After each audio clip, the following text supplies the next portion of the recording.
आज तलब आउने दिन हो है। शोभा आज तलब आउने भएर खुसी छिन्।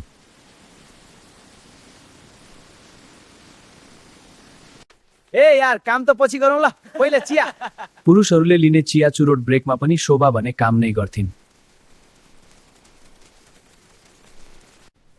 आज त दारू पनि खाने।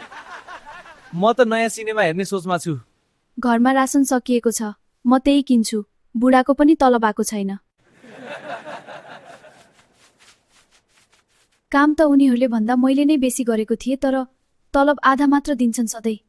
हामी महिलालाई सेल सेल सस्तोमा आएको छ, लैजानुस्। दिनरात मेहनत गरेर हातभरि ठेला उठाउँदा पनि समान तलब पाइएन। नङ पालिस लाउने हात कहाँ यस्तो हुन्छ र? किन यति ढिलो आयो?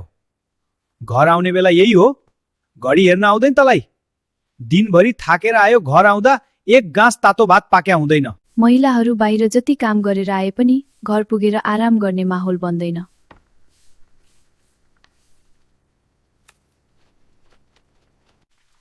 यस्तो ढाड दुखिसक्यो, थकै लागेर मर्नै आँटे। उफ, बुढाले सघाइदिए नि हुन्थ्यो नि। आज यो भाडा नि यत्रो कसरी भयो के?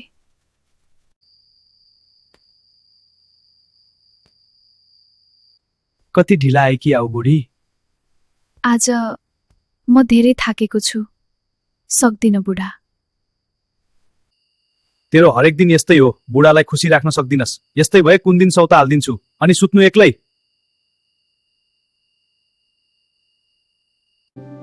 मध्यरातमा पनि शरीर समाउन नथाक्ने ती हातहरू साँझमा जुठो भाँडा समाउन पर्दा कसरी सजिलै थाक्छन् होला।